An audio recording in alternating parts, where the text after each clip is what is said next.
I don't know if it's the past or the future or an alternate reality. Like, that's how lost I am in this, dude.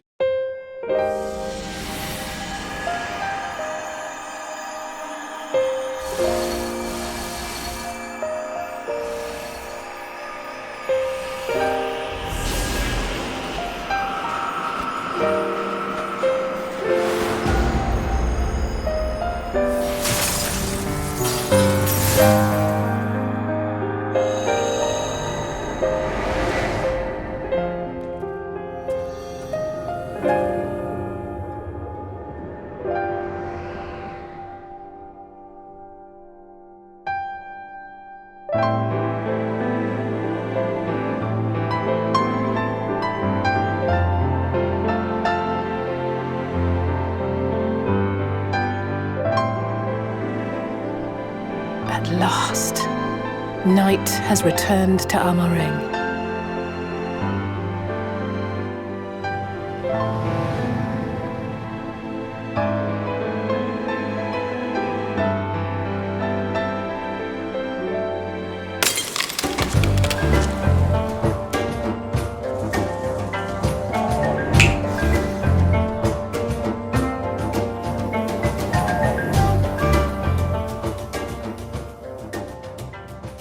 Well, Kyle,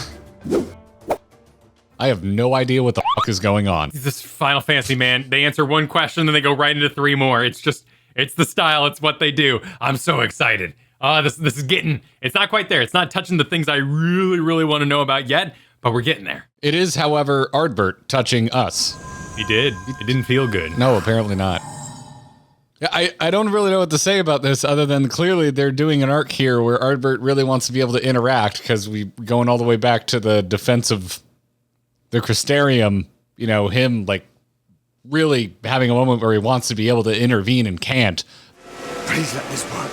Please let this work. But then here, we have a moment where he touches us. He interacts with us, the Warrior of Light, and then we're just not going to talk about it. We're just going to move on and pretend like that really interesting thing didn't happen. I mean, Ardbert is the bullet left in the chamber. He is the Minfilia round unfired.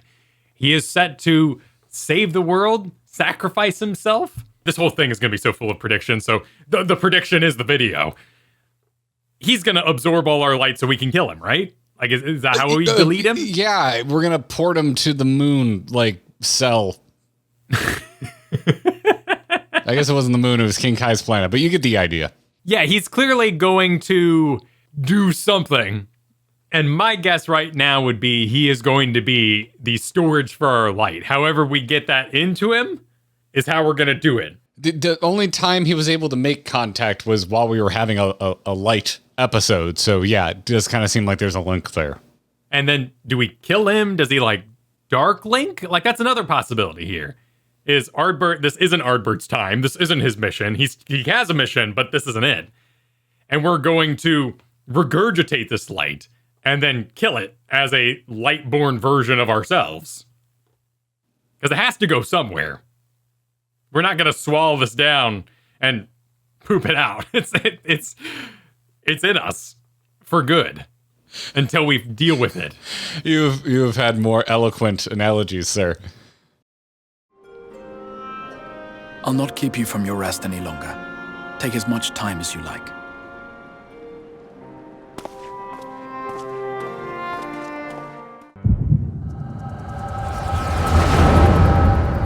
Before I even have a moment to kind of digest the fact that weird shit's going down, not only with us, the Warrior of Light, but also Ardbert being able to touch us, we are whisked away to the most, I don't have any clue what the hell, why we're even doing this, where we're going, who we're even envisioning, why we're having first-person echo in the first place, because that's never happened up until this point.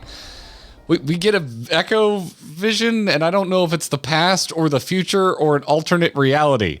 Like, that's how lost I am in this, dude. Do you have any idea? Do you have any clue where this is going? Because we get first-person Heavensward book. We're hanging out in Ishgard for some reason, or we don't even know who we are, and I don't recognize that glove. It's clearly not Forton. It's not Dad. It's not the Count. Yeah, the Count is not reading his own book and being like, I do need to rewind very slightly to just say, Crystal Exarch, you're adorable. Swinging by our room like that. You're such a cutie. I'm glad you're worried about us. It was very nice of you to stop on by. I love Heavensward. I wanted to address more. I'm going to reference it quite a bit today because there's still mysteries from Heavensward I want to know about. This wasn't one. What is this doing here? It's a new mystery. Let's break it down a little bit because we have the hand, and in walks gun-toting compatriot. In walks gun-toting what sure as shit looks like Biggs. Do you see the costume? It's an inverted Ironworks uniform, somewhat inverted. Actually, a lot of it is essentially identical, but it has a white center with black shoulders, and the Ironworks uniform is the other way around. But the graphic is the same. The blue sleeves are identical, but the black and white are inverted, and kind of the center, I would almost call it a vest-like part. Also references an airship. Wants to leave. Says they don't belong there. Right, and he's wearing very Skaven-style sunglasses. Would look good on Nero. We pan around the room, which has been ransacked. We even make sure clearly to show the Shield of Fortan up on the wall. So this is 100% a Fortan room. The desk even kind of matches where we had that final scene with Edmund. Thieves are afoot in Ishgard. Now, Ishgard is a part of the Grand Companies now, so it would make sense in the ongoing war back on the Source that Garlemald would attack Ishgard. But then they did have Ishgardian reinforcements. And it seems kind of war-torny. We're in a hurry, but that's all we have to work with. Did we kill the Knights 12? Or are there a new Knights 12? We killed them. They were part of the fight against Thordan.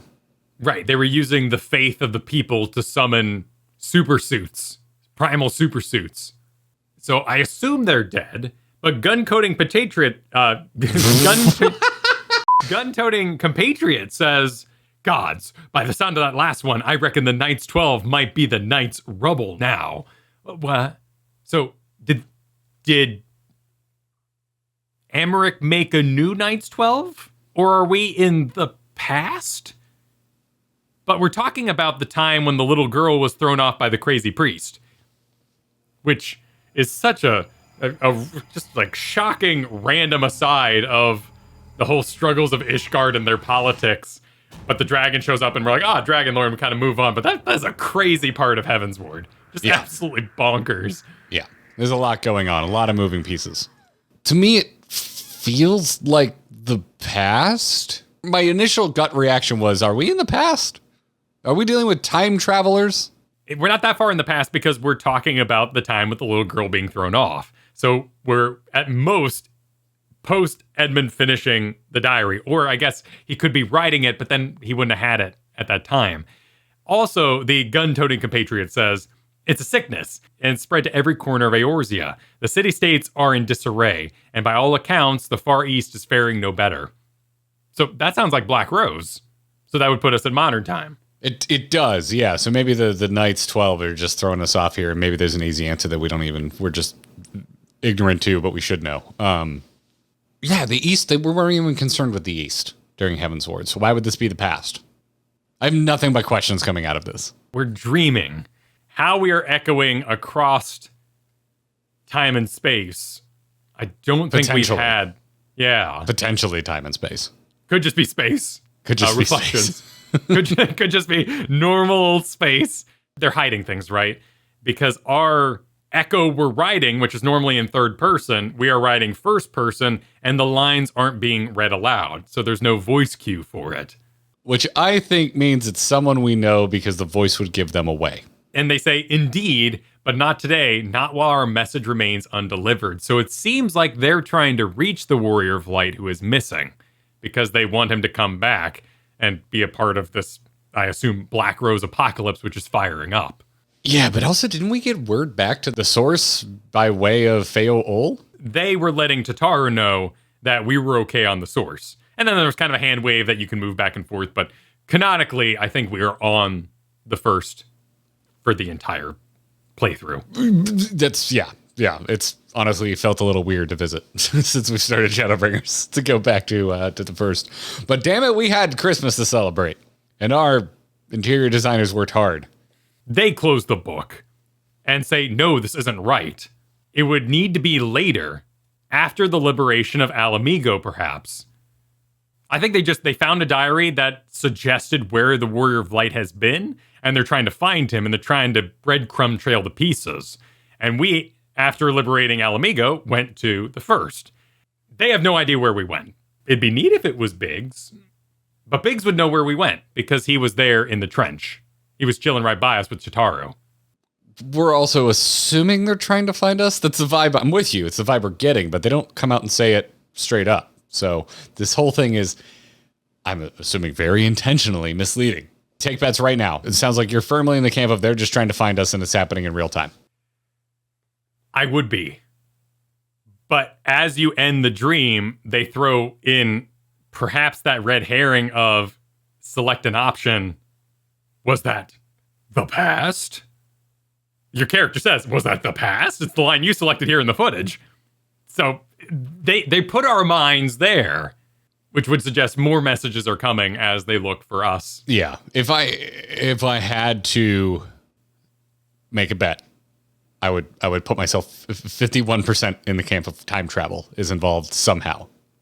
I don't think I think we might be dealing with time travelers. I think that might have been current, but the people involved have found a way to hop around. We just echoed into the Doctor or Doc Brown. Oh, interesting. That's where my brain goes. You won't object if I borrow your plaything?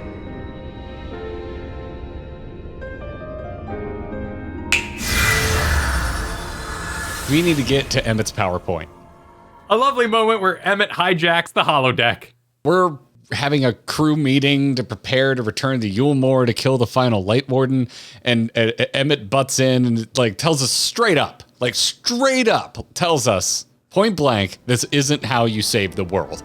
You labor under the misapprehension that vanquishing the Sin Eaters is tantamount to saving the world. It is not. In truth, you only delay the inevitable, lengthening your fleeting lives by the smallest of margins. Interesting, right? It kind of puts him in our camp. He's cheering for us. Otherwise, he would just let us keep doing the wrong thing, right? I don't think he is cheering for us. I think he finds it amusing that what we're doing is irrelevant. All of this puts me in the mind of noble sacrifice coming for Emet Selk. You think he's going to sacrifice himself? Yeah, I think that he is enthralled to Zodiark, and he's going to think we're so cool that he finds a loophole in that way. You for whom I have only the highest expectations. Oh, I'm thinking the other way. So here we're still firm. This whole video is going to be firmly in probably wrong theories territory. I think this game is warming us up to him. You labor under the misapprehension that vanquishing the Sin Eaters is tantamount to saving the world. It is not. Before we get to see the depths of Emmet's depravity. I think Emet is going to do something so horrific in, I don't know, maybe the 0.3 patch that we're going to be like, holy shit, we grossly underestimated this character. In character, the Scions still don't trust him, but me as a experiencer of this world and of this story, I have taken quite the shine to Emet, and I think they need to remind me that he is a monster. From a purely Asian standpoint, it could be said that what you seek to do is only logical. But that would be to ignore the immeasurable destruction wrought with each rejoining. You have murdered millions, and this we cannot condone. That's fair. Are we in agreement that Vothri is the 5.0 boss? That's going to be the end of Shadowbringers box copy. That's my. I'm going to file this under probably right theories. Is that it really seems like we're on a track to finishing Vothri at the end of OG Shadowbringers. I'll explore that thought further, but for now, let's return to the main through line. Emet's line here about the misapprehension suggests that it's not the Sin Eater killing that is going to save the world. It's our own motivation. Like I was talking about in our previous video, it's us breaking the stasis of this world and our powers of friendship and overall gumption are what going to set things in motion.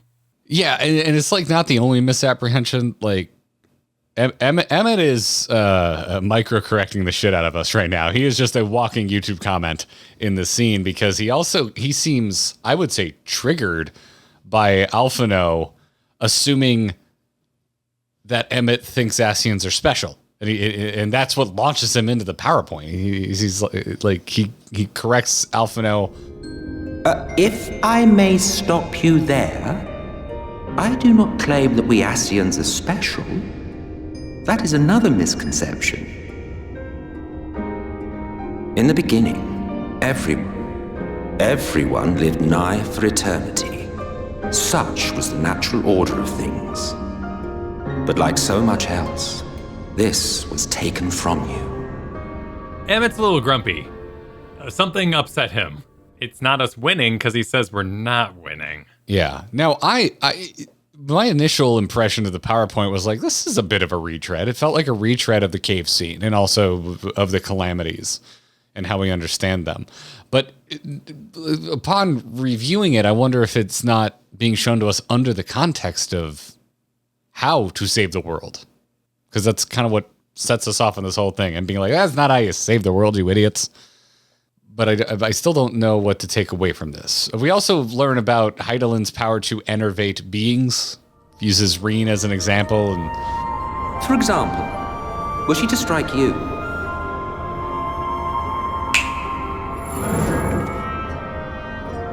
two individuals, identical in appearance yet reduced in all respects. Strength, intelligence, the soul itself, all is halved.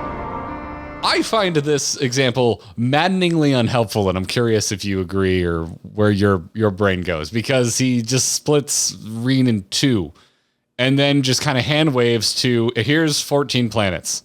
It's like, well, if that's the power, how do we end up with 14? But you just showed me 2.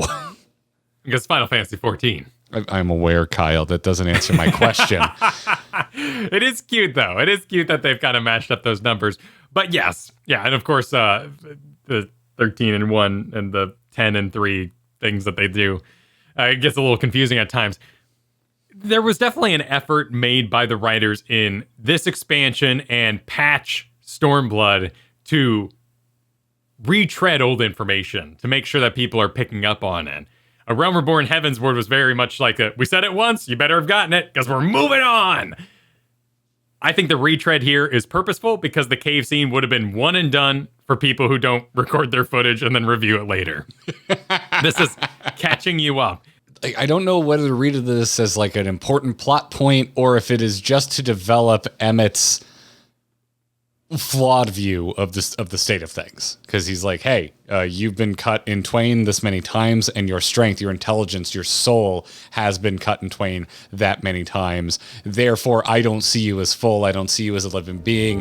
A vaunted hero of the Source, 7 times rejoined.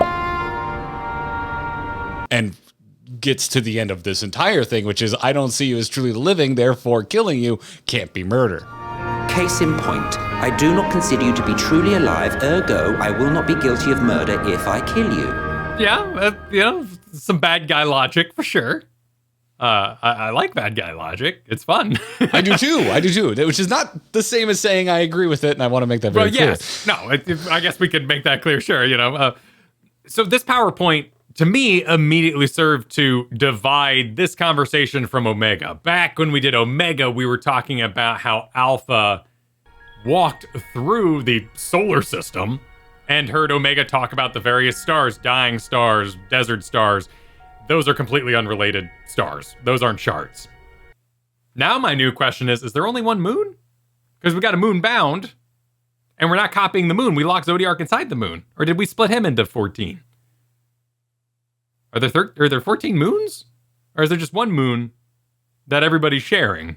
I didn't ask any questions about the moon, and I am not prepared to have this conversation.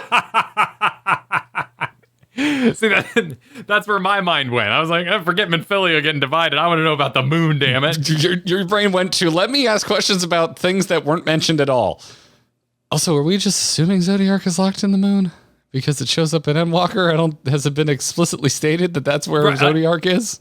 So back in the Astral Sea, when we visited Minfilia, she talked about the various shards and reflections, and she said the line, But the darkness coveted power, and the balance was broken. Thus was I forced to banish him unto the distant heavens, to forever remain apart, a moon bound. So Hydaelyn locked Zodiark inside the moon. My question is now, with the Emet presentation, is he also divided into 14 moons? Or is there one moon that when you're Ascian standing on the moon looking at Hydaelyn, the planet? Oh my god, that got really confusing. Is the planet still Hydaelyn? That's the source. It's the source. Yeah, let's call it the source. Hydaelyn is technically the planet as well, though.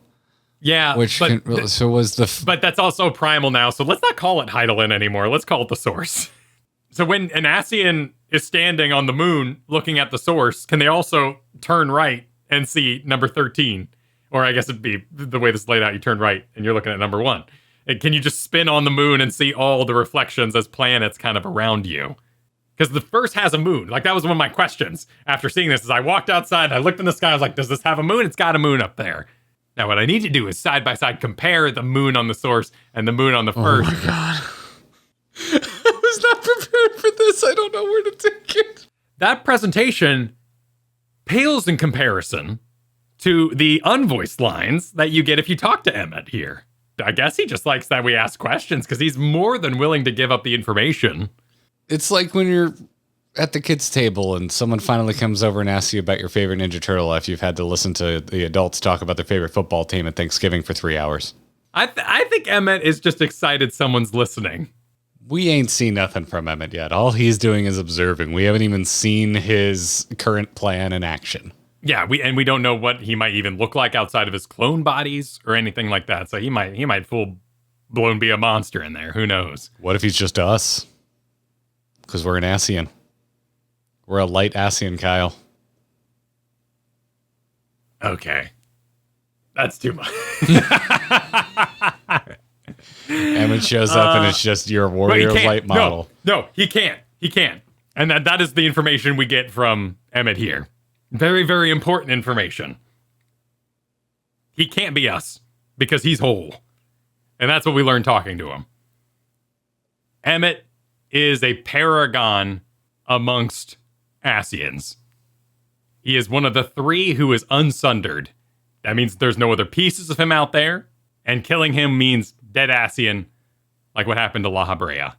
We already knew this because of Gaius's speech to us out in the burn back in Stormblood. Yes, he talked about the paragons there, the 3 that are above others. Yeah, we just kind of get it spelt out more specifically here that, yeah, no, we were the 3. Emet informs us that those 3 escaped this splitting, essentially. And that he has the power to raise others up to these titles, of which their names are. So his real name, his true name, in kind of a magic sense, is not Emet Selk, something else, nor is it Solus. That was the name he gave himself.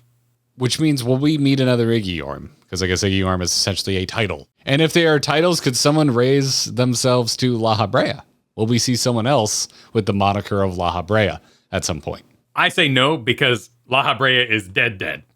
He's dead, deleted. There is no more office available there. There was only one because he was never divided. Yeah, but if the important information here is that their names are not in their names, they are in fact titles, why can't you just give someone else that title? I'm not saying you give them their power. What if someone just, some plucky go-getter just really impressed the living shit out of Elidibus or Emet? Didn't explain how these titles get dished out, just that they do get dished out. Just like, ooh, you impressed the living shit out of me. You know what? Welcome to La Habrea rank, buddy. You're absolutely right, because he goes on to say, over the eons, I have overseen several changes of the guard amongst our sundered brethren. And in such instances, the vacant title ordinarily goes to another fragment of the self-same soul. While it is by no means impossible to raise up wholly unrelated individuals, 'tis we those fervent entreaties brought forth Lord Zodiark. So you're absolutely right. What he says there is, yeah, you could do it. I guess you could make another La Habrea. I'm not not sure about that one, but you can definitely make another Iggiorm, and it doesn't have to be a piece of the fractured original Iggiorm. It can be anybody, which they just wrote themselves like 5 seasons right there. They just made 7 expansions. They're good. They're good for 10, 20 years now, because who's the Ascian? Who's the Ascian among us? It's just the title. Yeah.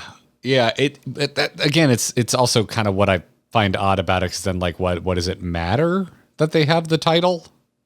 I assume you get imbued with the power of an Ascian, which is the ability to move about betwixt the worlds, the shards. And you would likely be enthralled to Zodiark, which means you're all about getting him back. I thought there were very specific rules where if you weren't one of the 3, you couldn't travel between the stars willy-nilly. That you're bound to your star. Going back to the Gaius explainer. But Sideburns visited from another star. And he shouldn't have, but he did. And he got all aggressive on the source and got himself killed. And then Iggiorm was in charge of the 13th, which fell to Shadow. So she was too good at her job in a sense, or actually just bad at her job. She didn't cause a calamity, and she destroyed her world. Wasn't that the first world they destroyed, and they kind of admitted that it was a mistake? Yeah, that was the Knuckleizer world, where they're like, whoops, took it too far. I guess we should be a little more covert about it. Yeah, and going back to Emmet's PowerPoint presentation, he even's like, yeah, we erred, but also it let us know about this connection, which we didn't know about until that happened. He also says, those whose souls he claimed in the beginning who make the truest servants. So you want to use a shard when you make an Ascian, if you can. But it doesn't have to, which now it could just predict the parts of the game that nobody's played. Or actually, it might have come out in patch content and Endwalker or something, we don't know. But who's the Ascian among us? Who gets raised up? Don't you have to choose to become an Ascian? You have to serve like a cultist, essentially, and then be chosen? Oh, that's a good point. That would explain the Black Mask Ascians. Those are more in the cultist territory, so those would be prospective. Now, I didn't do this for this, but now I want to go back and watch the Gaius speech again, because I think he refers to them as acolytes. They're the lowest station. So it would make sense that the cultists would want to be elevated. You know, classic, I summoned you, give me the power. But, you know, we gotta have something, like, this is such a great plot point. It's just sitting right there, like, someone's gonna become an Ascian, and we haven't seen any other Ascians with their masks off. And Gaius is a Garlean, and Emmet's a Garlean. So maybe maybe Gaius is a shard. Maybe Garleans are shard people. Then they don't have magic, which that's a whole nother. I don't know. I look at this more simply, which is you can make new Ascians, which we kind of already knew, but we come out of this learning that you need a Paragon Ascian to do that, because we ask Emet point blank, "Hey, if we kill you, that's it for Ascians? Like, if we kill all the Ascians of the source, that's it?" And he's like, "Yeah, that would be it." That's our way to win. So he gives us the plan. Yeah, our win condition. Unless, of course, at the end of this, we don't want to kill Emet, which I kind of don't. The real sad thing about this information is that it still didn't address Ascian Prime.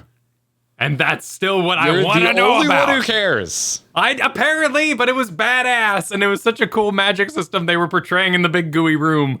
I want to know why Ascian Prime worked, but it was the merger between La Habrea and Iggiorm, which is not like... I thought maybe La Habrea and Iggiorm were the same pieces of a shard, and so they were getting the shards back together, the pieces of the Ascians, and making a more powerful Ascian that's more whole. But no, it's completely unrelated. Ascian Prime will continue to be a mystery. They're leaving a lot open for sequels. This is totally fodder. This is expansion fodder right here.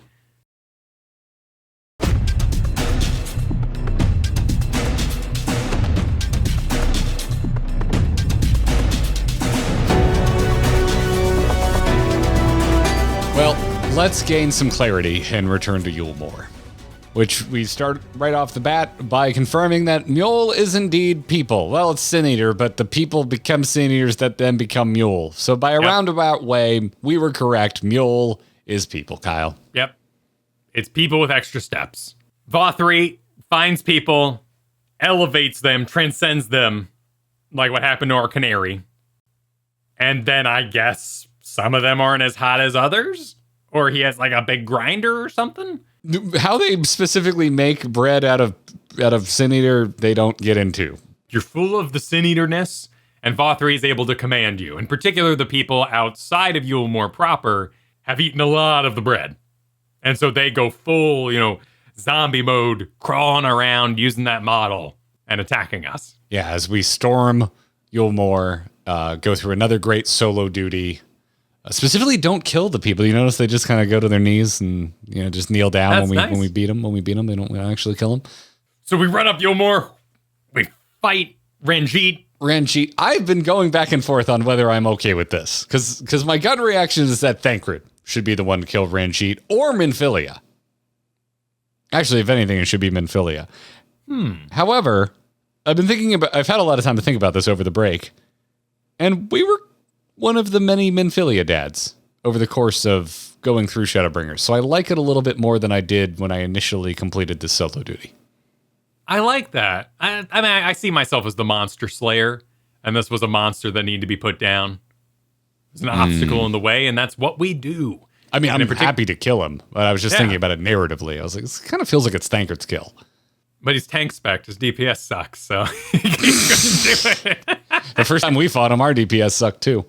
Yeah, true. I was okay with that. That's a very interesting thought, how it could have been done differently. But he was a fine boss battle. And you make your way into Vothri's throne room, where he's up and about. Where we watch him eat a fork. Yes, he does eat that whole fork. Reen informs us that he is indeed the Light Warden, which I guess explains nipple face. Does it? Why couldn't he just be a Light Warden without a nipple face? Because he's a monster, Kyle. Is it a tumor? Like, has he eaten so much mule that he is like... He has a person tumor? Yeah. Yeah, I can see that happening. Like, we're going to see the flashback where he's a little scared little boy. I don't need a Vothri backstory. Yeah, you're okay with him just flying off with his tiny wings? I have enough sympathetic villains in Shadowbringers. We can just keep Vothri firmly in La Habrea territory, where he's a kind of paper-thin, just evil bastard. Oh, yes. Of course. I can begin again. Rebuild my paradise. Once I finish my dinner. And then he flies. But he ate a lot, so that suggests again he eats and transcends. Like, that's how he's done this. He has eaten so much mule and Sin Eater that he's able to become a full one at some point. How do you feel about how goofy this is? Because this is going to be like the big bad end of first set of credits Shadowbringers. I'm a little like, okay. That's what we're going with. It's goofy. It's disturbing, though. So it works for me. I didn't find it out of place. Now, granted, we paused immediately after this. We haven't played anything past Alphino's speech. But no one's going to explain this? Was it always flying, or did Vothri make it fly? It's got like a halo on it. It is taken off, and he's heading there.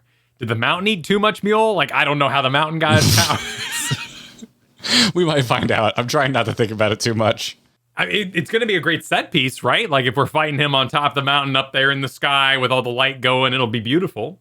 Yeah, and then when we win and it becomes night and we're up in the clouds. Although if he made the mountain fly and we kill him, does the mountain crash down? And we have another moment where we merrily avoid death again. Do we jump out of another explosion on a mount, Kyle? See, that's where I think the Emet comes in. He sees us defeat Vothri. He's like, damn, that was cool, son. And he saves you before you die because he just loves watching you do stuff so much. He wouldn't want this beautiful story he's been watching to end because you crashed a mountain down. Oh, I think he could save us, but he's not saving us because he's turning face. He's saving us because what we're doing is fruitless. Helping him. Or pointless, yeah. And if it's pointless, then it's stasis and it's working towards the calamity. Yeah, that's exactly what's true. going on. Okay, yeah. That's okay. in my mind. In my mind of #probably wrong theories. Reen set off to help the wounded of Eulmore with her ability to manipulate light because they were entranced by light powers. It's cool to work that in and kind of explore and evolve what Reen is capable of. Alphino gets his big moment. Gets to make a big speech to the citizens of Eulmore. Yeah, Alphino's continued to grow. Alphino was an extremely frustrating character throughout A Realm Reborn. And into Heaven's Word, where he's barking us around. It was really cool to see Alphino kind of do a, you're responsible, do with that as you will, I've got stuff to do speech. This is not for me to judge you, but for your victims. For history. For your conscience. It didn't feel like a lecture, and I think it really easily could have felt like that. But the way it's written and the way it's delivered, I believe Alphino when he says is like, it's not on me to judge you. Like, do with this, I'm just giving you information, do with it as you will. And the game does a really good job, I think, of showing all of this, different citizens of Eulmore having different reactions. Some people that take it really well, and some people that drop to their knees in tears. And there's some that immediately want to volunteer to help us and pay us back for what we did. And so you kind of get the gamut. Doesn't show anyone like completely like, no, I was waiting for one person to just come at us with a knife or something. But nonetheless, we see a pretty good range of reactions. Like it all feels earned, which honestly, slap that on the back of the box for Final Fantasy XIV. That's how I feel about this game overall. And Mr. Chai happens to be the owner of the Daedalus Stoneworks, and we got our way up the mountain, or what part of it. We're going to go scale that big wall cliff thing. Somehow we're going to get slightly closer. Oh, you know what? The Amuro. That would make sense, because, they're no longer complacent and sad. So they're going to swoop in and carry us up to the mountain. Well, yeah, we're eventually going to need to take flight anyway, but we're going to use the lift to go up because Mr. Chai is getting a Talos out of storage. Right. But that just gets us up the wall. How do we get to the flying mountain part? Yeah, the Amaro would make sense. Bring them back in. We're all very concerned about flying at the moment, so do we find a way to teleport? Yeah, Y'shtola could come in with some sort of, that's the magical thingy, and we're going to do the thing. Oh, B-plot. Arenvald? Yeah, Arenvald could be an Ascian. Arenvald could get raised up. That'd be... I said his name as a joke. I thought you were going to talk about some B-plot arc. No. You actually are just still calling Arenvald B-plot. Yeah, he is. I'm not on board for any of this.